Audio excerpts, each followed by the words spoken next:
What's going on, guys? Welcome back to the channel, and today we have a different video. We have my top 5 favorite boots of all time, and first honorable mention is here, the Mizuno Wave Ignitus 4, and I really enjoy this boot a lot. It's a fun boot to wear, you know, just for shooting, because you have this like large striking element here, and it's like a nice like soft rubber that adds like, it's not sticky, but it adds like a good grip on the ball when striking the ball.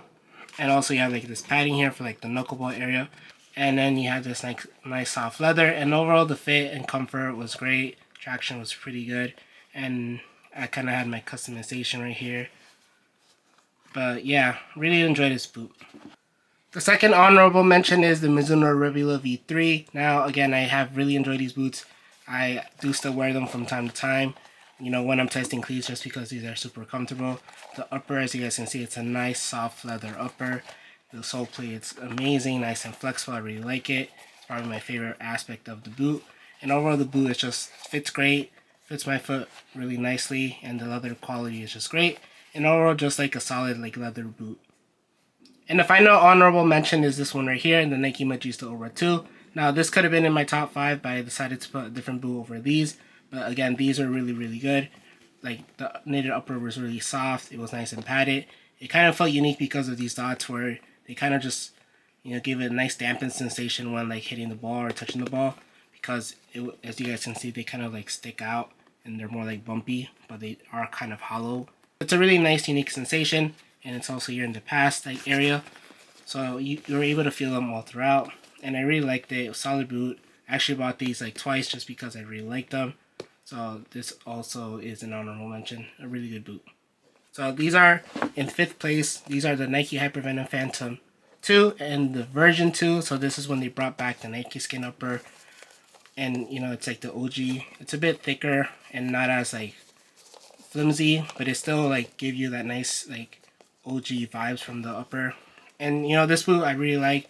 I still wear it from time to time. I try not to wear it too much just because I feel like eventually the sole plate will split, and you know, I don't want that to happen. But yeah, these would be in 5th place. I really like these. They're just super comfortable and they perform well. They perform better than the original Hypervenom. The sole plate is nice and flexible. It's solid. I really like it. And overall, the fit is just great. Even me having like a wider foot, I was able to fit in these, even though this has like a one-piece construction. But they're super comfortable. Really enjoyed wearing these. Now 4th place is this boot right here, the Nike Magista Aura 1. And now this boot was just a really amazing boot. I really enjoyed wearing these again.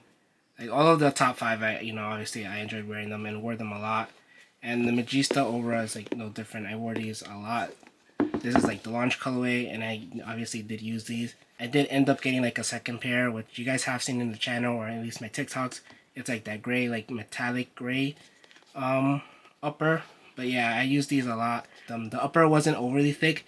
It was thinner than the second version. And it was more streamlined, so it fit like closer to the foot compared to the second version, which is why I think I prefer this one over the Nike Magista Aura 2. But like the upper itself like had this like nice texture, and it kind of like gave a little bit of friction towards the ball, so it just felt nice on the ball.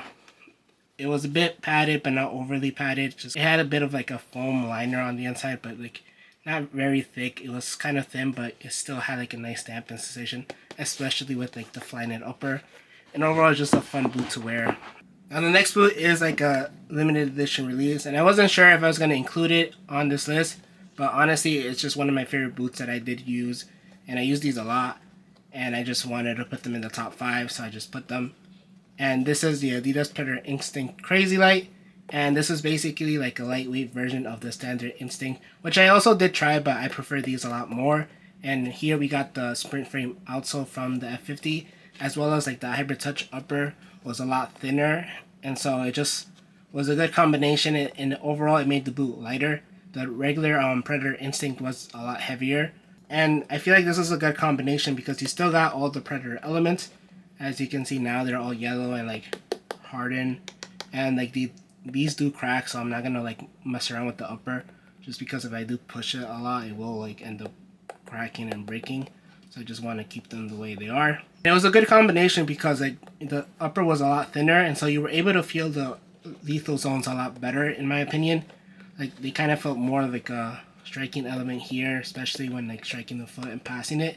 Like you're able to feel the pass pad a bit more, just because like in the standard Predator Instinct the upper was a bit thicker, and so you did get a lot of grip, but you weren't able to feel like the Predator elements, in my opinion, as much. And then here, since the upper is a lot thinner and like softer, you just feel them a bit more. But yeah, the Crazy Light was one of my favorite boots. Adidas, if you guys are watching this video, make a remake of these. These were just amazing. I know a lot of people would probably buy these, or just make another like SL model on the current Predator. I feel like that would also do really well.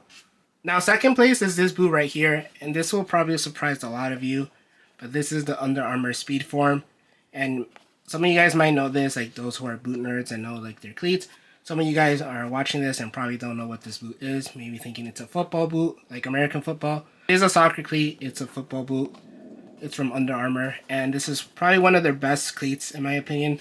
The upper itself is like a nice like synthetic, and it's super soft. It just molds nicely with your foot. One of the reasons why this is my favorite boot is just like the fit just fits perfectly with my foot. Like it just matches the shape perfectly. I really liked it. It's more like a speed boot, even though it's not as light. It's super solid, and I just really enjoyed wearing these. They just fit really like tightly to your foot without like squeezing it. Like it just felt like a second like sock, and it just felt seamless, I would say. And especially like this colorway was crazy. I got a lot of people asking me what this colorway was, or like what this boot was. And yeah, you guys can see the details there. Just a super crazy colorway. See, as you guys can see, like the outsole was all white, but since I used them a lot, it just turned dark. And this nice external heel counter, and overall it's just like, it's everything I kind of want in a boot. There isn't anything like super crazy or special about them, but it just gets the job done, and they're just super comfortable. Now the number one spot goes to these boots right here. And now this is the first Nemesis. And now this boot, in terms of tech specs, there isn't a lot going on. I feel like it's just a very simple boot, but it gets the job done. Like the synthetic upper here is just like super soft. It does have like a padded liner, so it is a more of a padded like sensation. It's not overly thick, but it's not really thin either. It's really like, it's kind of a good in between, and I really like that. And again, a lot of the boots that I have on my list is just mainly the comfort that I get from the boot itself, and like I just like the feel of it. It just matches the shape of my foot perfectly. I do have like a wider foot, and so like these, I get no pressure points here at all. And the boot itself is kind of like a higher volume fitting boot. As you guys can see, it kind of comes up more than I feel like other boots, so that's why also it's just super comfortable. But yeah, this boot, as I said, very simple. There isn't really a lot going on. As you guys can see, it's a whole one upper, it's synthetic, and it's just super comfortable. And this is why it's like one of my favorite boots. Like I said, it just gets the job done. And I haven't worn these in a while again either, just because I kind of don't want to. I'm kind of scared of breaking them. But if you guys do want to see like a play test video, let me know in the comments. I will do like a play test, or even like a non-feed just on the field, shooting some free kicks. And if you guys want to know more about this boot, just let me know in the comments. But yeah, this is my number one favorite boot of all time. But yeah, that's it for today's video. Hopefully you guys did like the top 5. But yeah, let me know in the comments your top 5. If you guys enjoyed this video, make sure to leave a like. If you guys enjoyed the content, you guys want to see more reviews, make sure to subscribe. We are growing a bit. We're almost at 1.5K, so let's try to hit that. Also, be sure to hit the bell so you're notified for the next video. Thank you guys for watching, and I'll catch you guys in the next one.